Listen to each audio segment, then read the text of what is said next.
vamos rápidamente hasta Perú. Carmen Alvarado está en el lugar, nos llama en este momento.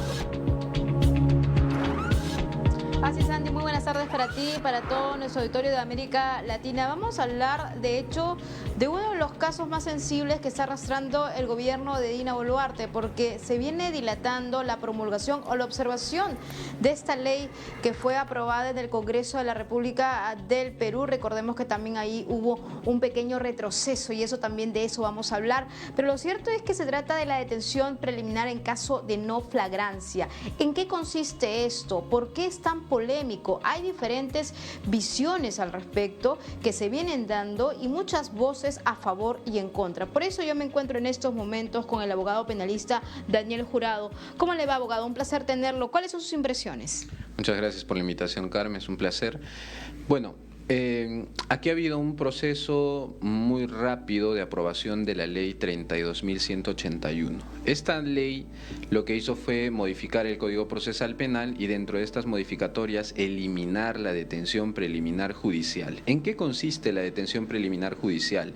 Básicamente en que el fiscal que investiga un caso, un delito, solicita a un juez la detención de una persona sin que ésta se entere, ¿de acuerdo? Entonces, la idea de este elemento es que el fiscal tenga a disposición una herramienta eficaz para evitar la fuga de alguna persona que no haya sido capturada en flagrancia, porque si es capturada en flagrancia, el efectivo policial o incluso cualquier ciudadano lo puede detener hasta por 48 horas o, en el caso del ciudadano, ponerlo a disposición de la policía. Pero cuando ya hemos vencido estas 48 horas y advertimos que hay indicio grave o de un delito grave y que hay un peligro de fuga, pues el fiscal tenía esta herramienta. Por ejemplo, si nosotros descubrimos que una organización criminal está en funcionamiento, pues esto difícilmente lo vamos a saber en flagrancia.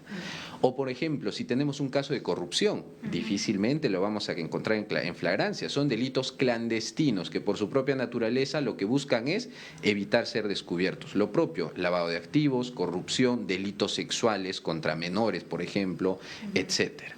Entonces, este tipo de delitos, cuando no existía una flagrancia delictiva, posteriormente, luego de la investigación, se podía requerir la detención preliminar y una vez detenida la persona, pues se solicitaría la prisión preventiva.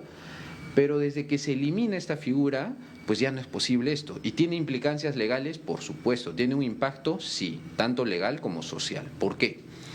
Por ejemplo, en un caso en el que se ha desarticulado una organización criminal, me parece en Huaraz, se ha desarticulado una organización criminal llamada Las Hienas Verdes, en el cual un fiscal había solicitado la detención preliminar por 10 días, que integraban incluso algunos efectivos al parecer, y el juez, lamentablemente, por aplicación de la ley 32.181, tuvo que liberarlo. Pero no hay que irnos tan lejos, tampoco, abogado, porque el caso de Freddy Hinojosa, el vocero presidencial del caso Jaliwarma, pues precisamente cuando se esperaba la promulgación o la observación por parte del Ejecutivo, se estaba dando estos allanamientos incluso a la vivienda del propio vocero presidencial.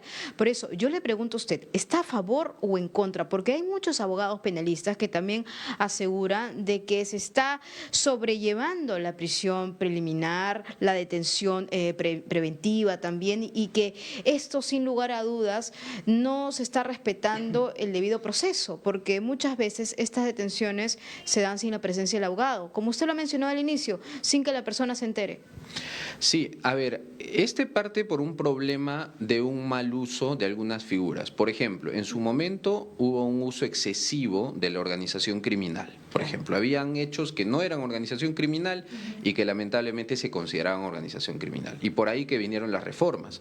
Lo propio en este caso, porque en algunos casos se ha visto que se han procurado detenciones preliminares, por ejemplo, contra organizaciones criminales, digamos el caso de la Federación Peruana, entre otros, que luego de algunos días en apelación se verificó bien y lamentablemente se tuvo que dejar sin efecto. Entonces, no hay que hacer un abuso de esta figura, pero tampoco es correcto eliminarla. No es correcto. Desde ese punto de vista yo me mantengo en contra porque es una herramienta eficaz para la investigación. Definitivamente.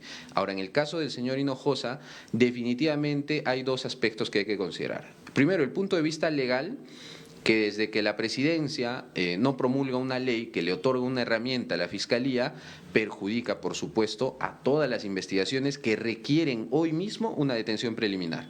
Y por supuesto, llama la atención desde un punto de vista político que la presidenta, cuando su vocero está siendo requerido, porque hay un requerimiento de detención preliminar, no publique la norma que habilita a un juez a que le otorgue la detención preliminar. O sea, parece una suerte de encubrimiento, esperemos que no, porque ya se ha dilatado muchísimo y no hay una justificación razonable. Aunque también aseguran que están en el plazo, ¿no? Y que todavía se no ha terminado. Mi última pregunta, y tiene que ver con Freddy Hinojosa, porque el Ministerio Público ha solicitado impedimento de salida para él y también otros investigados por el caso Jaliwarma.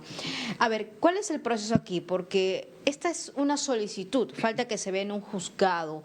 ¿Hay elementos suficientes para este impedimento de salida? Sí, yo creo que sí. Yo creo que en la audiencia correspondiente el juez va a admitir el impedimento de salida. ¿Por qué? Porque dentro de todas las herramientas que tiene el fiscal para poder asegurar la investigación tiene diversas, ¿no? Tiene la detención preliminar, tiene la comparecencia con restricciones, tiene la prisión preventiva, que es la más grave, y tiene el impedimento de salida del país.